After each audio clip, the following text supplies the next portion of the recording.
Welcome to another edition of the Hologram News Network.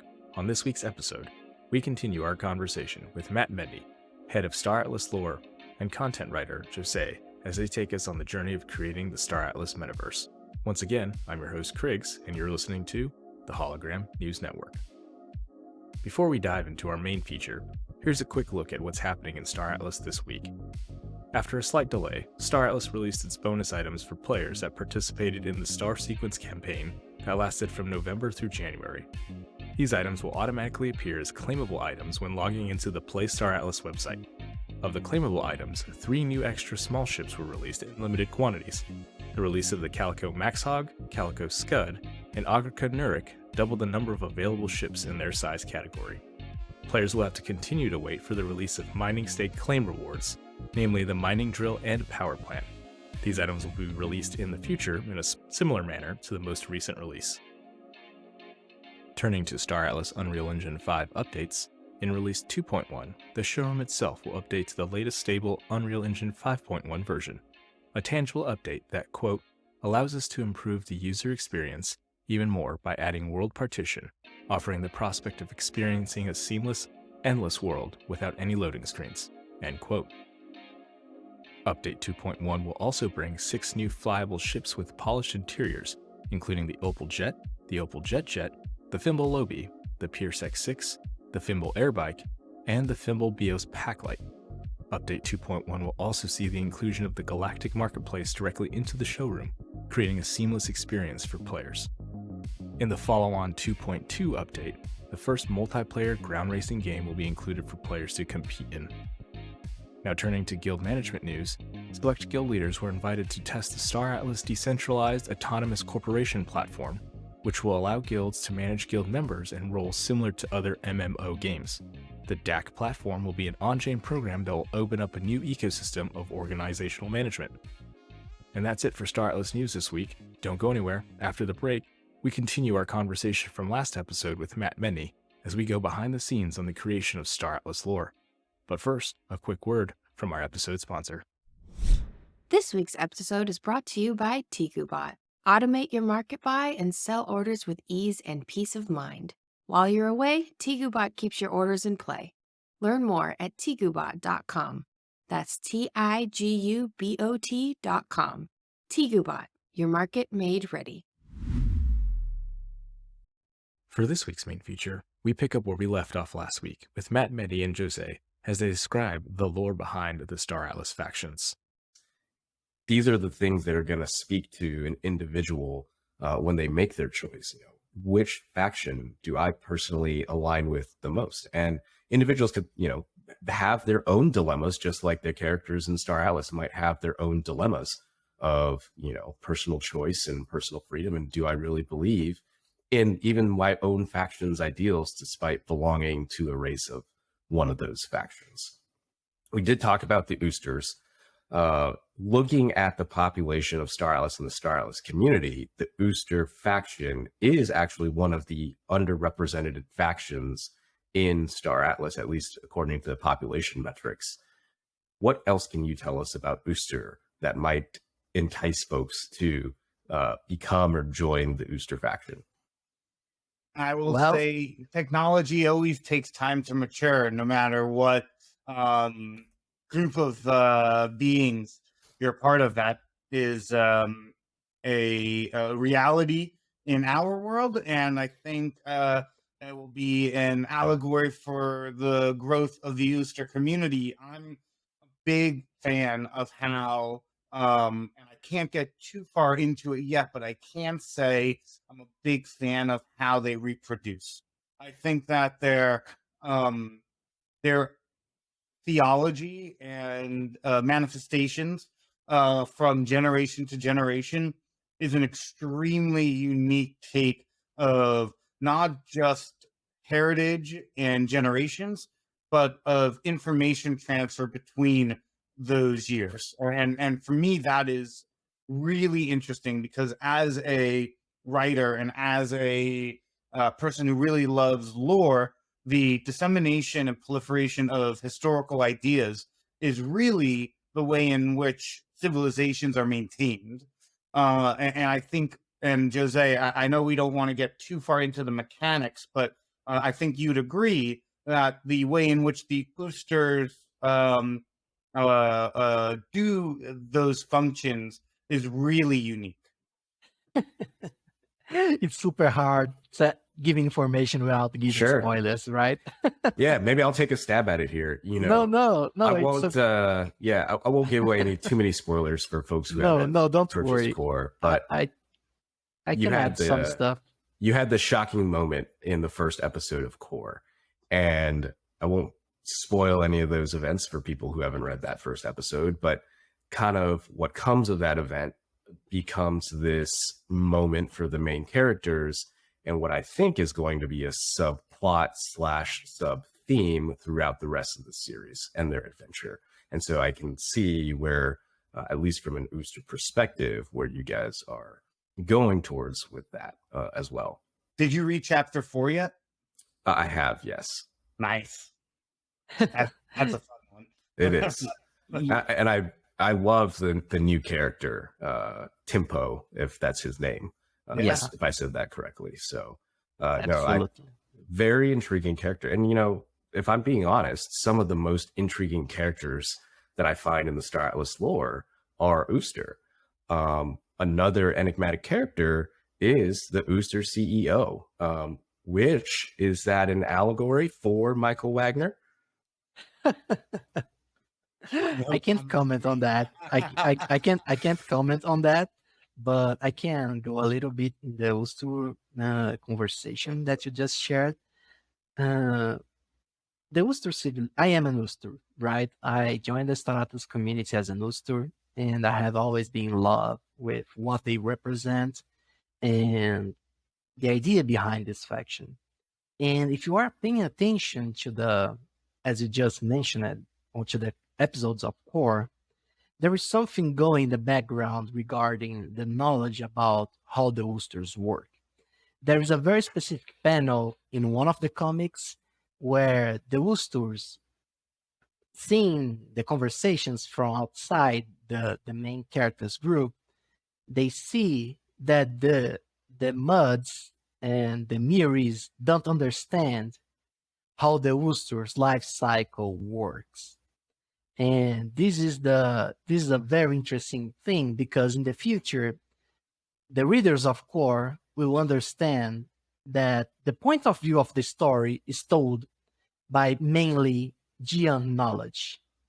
If the story was being told by an Ustur, if the narrative was seen by the eyes of the Usturs and how the Usturs live and work and understand the cycle of creation, the story would be completely different. And I think that Team's talent shines a lot due to this specific work, because when you guys start understanding the structures of the Ustur society and their values and how life works for the Usturs, you guys will be mind blown about the secrets that were hidden in plain sight throughout the comics, especially the connections between things like the Council of Elders and the Ustur's different names about that reflects their enlightenment.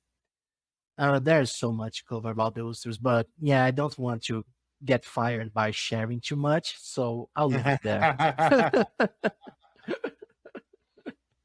Amen. Now, that's all fantastic. Transitioning a little bit to another faction that we've already touched on, Oni. We know it's a consortium of 4 different races. I do want to touch, though, on probably one of the more mysterious races in that faction, and that is the Fatolli. Probably the least known out of all the main major Star Atlas races. We know that they do play a significant role in Star Atlas history. So if you can, talk to me about how this race, which I believe came from outside of the Star Atlas galaxy, now integrated into the Star Atlas galaxy, now integrated into a particular faction. So it's almost as if God or godlike beings now have what if God is one of us moment.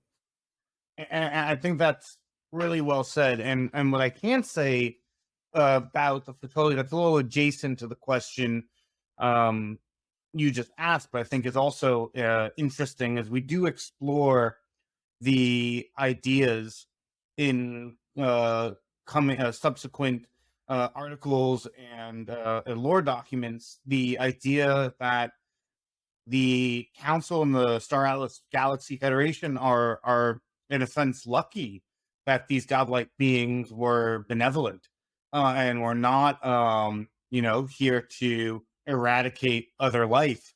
And what happens if a species might be around the corner that could potentially do that? How do you defend against beings like that? And what is the Fatoli's point of view on those moments? So the idea that they came from this other galaxy and that they are extremely powerful is definitely a lore point that we explore heavily.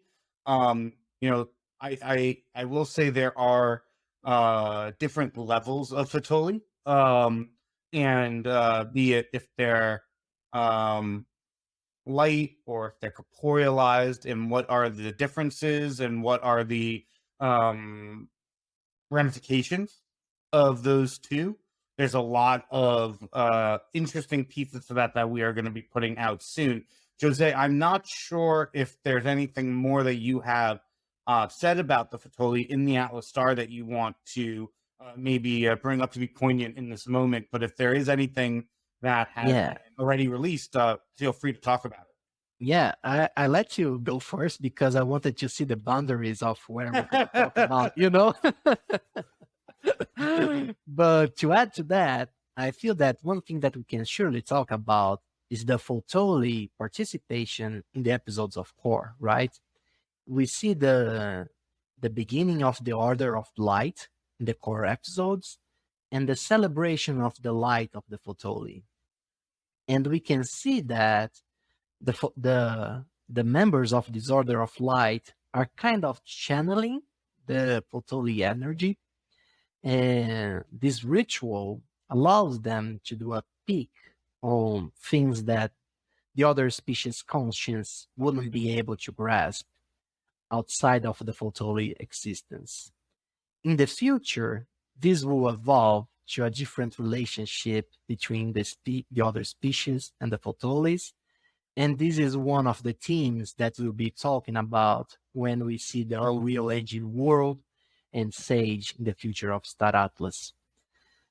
Aside from that, I don't think that we can disclose much more, but I also would like to emphasize the point that Matt made that not all Photolis are equal. The Photoli society is really divided in levels and characteristics, if we could say it like that, and also have different agendas as any other species in the galaxy. So yeah, I guess this is as far as we can go. it. Well, I appreciate and thank you guys for sharing. Initially, they remind me, as you described, of either the Greek pantheon or the Roman pantheon, where you have your major and minor gods, each with varying levels of power. And sometimes those gods like to masquerade as humans and partake in human activities, et cetera, et cetera. So it seems, that there is possibly some inspiration there. But I do want to also ask, what is the inspiration for any of these factions or characters or species that is drawn upon from either some of your previous work, Matt, or other narratives throughout human history? Where can we connect these things other than the superficial traits to the world around us? So I would say at least with the things that I create, try to not make any two things similar. I think it is really important to not pull on prior works, but maybe interesting life experiences. I've had the good fortune in my career to have spent the better part of a decade as a touring production manager in the electronic dance music space, and having traveled to about 46 countries and countless cities, I use the experiences and the cultures and the environments that I've been able to view and to absorb to find interesting threads to pull on. What I will say is that when you're creating characters, you try to find a nugget of an idea and then you dial it up to 11, right? Like, the Maurice delicacy being ice cream is a perfect example of how I think about things that I enjoy in my life and how do I dial that up to make it absurd, but also realistic. And those are, I think, the best points to creating lore is you don't want to create something that is, a direct thread. If I wanted to create something that's direct thread, I'd write the notebook, right? But when you're creating something that is of aliens, that is of galactic superiority, I think it is mission critical to try to be as uniquely different while still finding humanitarian empathy within those ideas, because everything comes back to the emotional connection that something can give you, right? Be it money, be it love, be it despair, be it the lack of money. Both of all four of those things are just two sides of the same coin. And when you can pull that coin and mold it with the metal that it is, that's when you can really get people excited. So I would say that I try to use perspectives that I've had in my life, but I really try to use logic to design these beings to be as uniquely themselves as possible. Yeah, I think I come from a similar background to Matt in terms of thinking how we should create lore and stuff. In my case, my experience was mostly formed by my experience as a lawyer and as a researcher in the field of philosophy of law. And this certainly reflects on my creations and systems that I design for the different species that I work on in Star Atlas.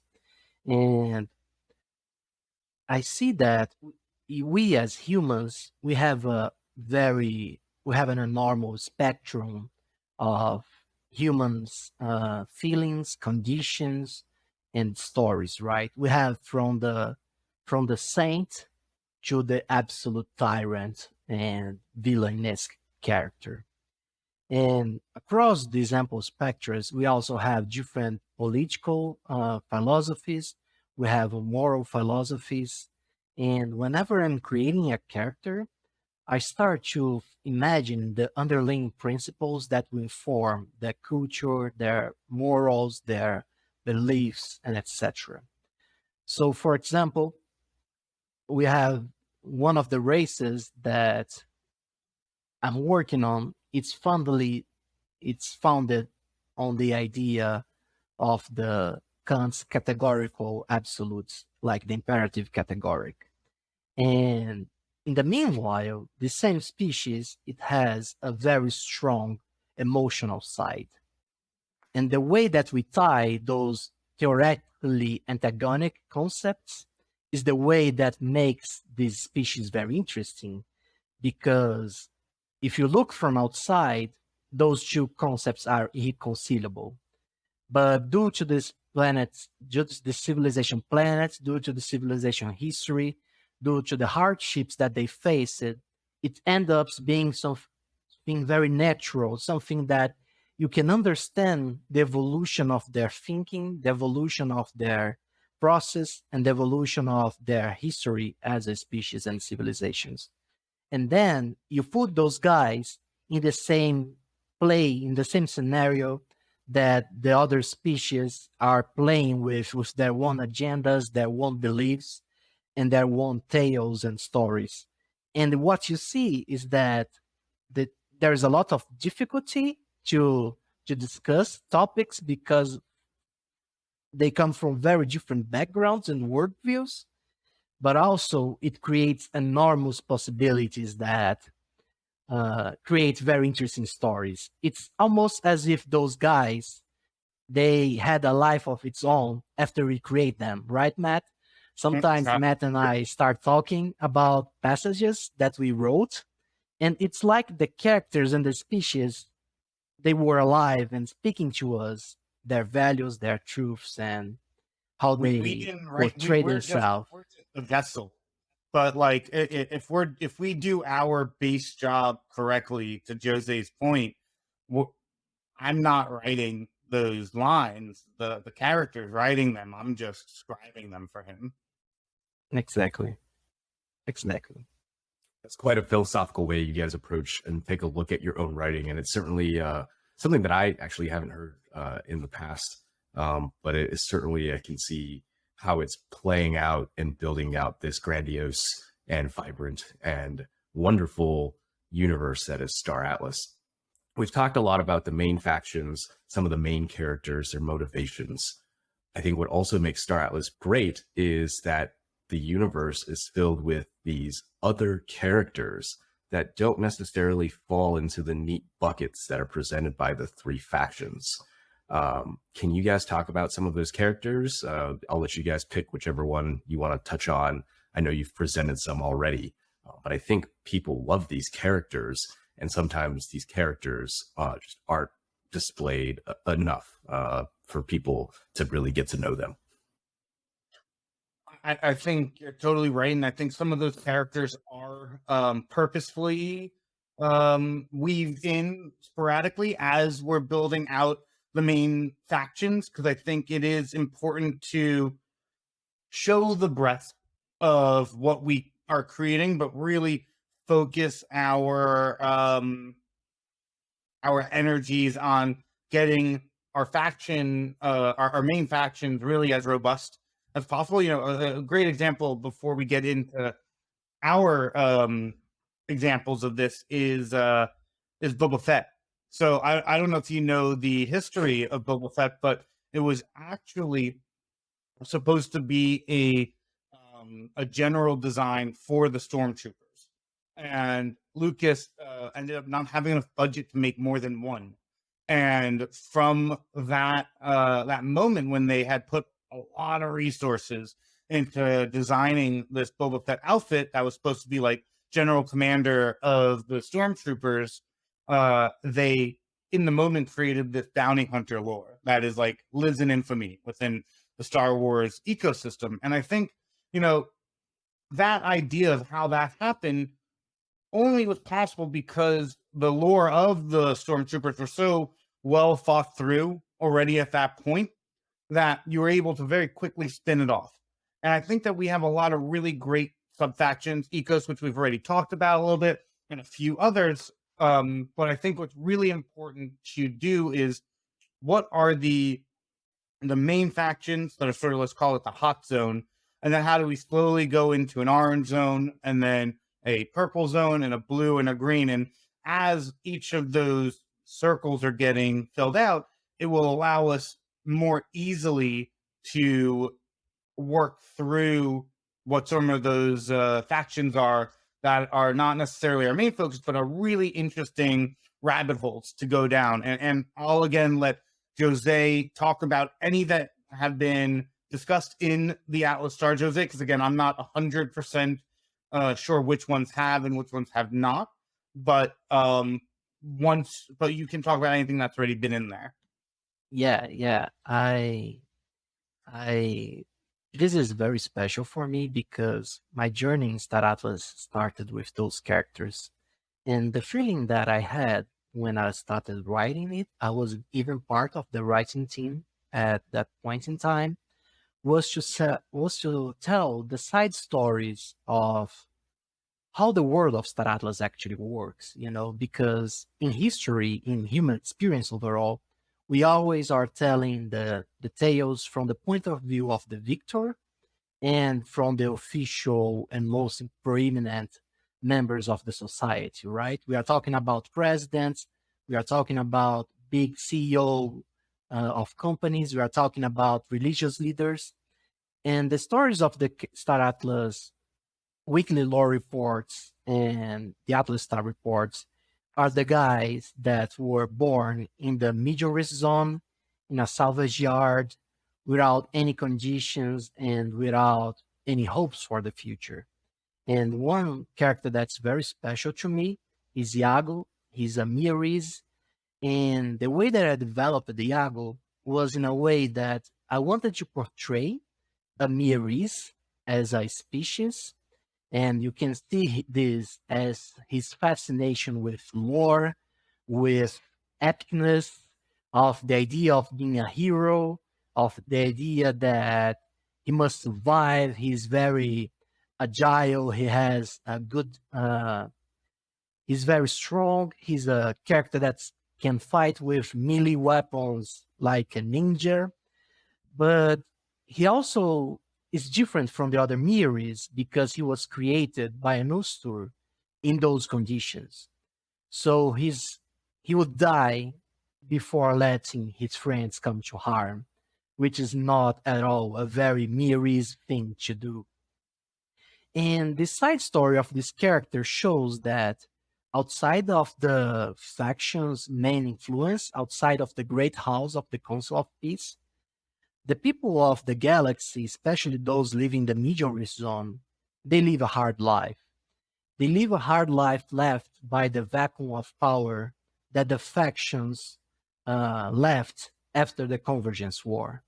Because those factions, they fought their war, they built up a supply line colonizing planets in the medium and high risk zone, and they sent their armies and populations to die trying to acquire the resources of the cataclysm.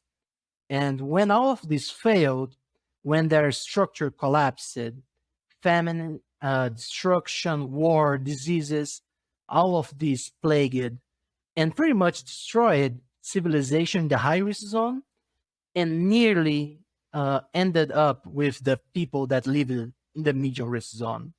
They were plagued by warlords, by regional powers. They were attacked and controlled by the Jarvik. They had influence from the Ecos. And those guys, Iago and Wen, they are trying to make up for something that they believe was their failure. They're trying to do the difference in a galaxy that's very big and they are very small. And their journey is going to be a reflection on what can an individual do in a universe that's pretty much endless, and how he behaves with reality and how he adapts to the world that's around him. This is pretty much what I'm trying to convey with those characters and telling the story of the galaxy of Star Atlas in the background.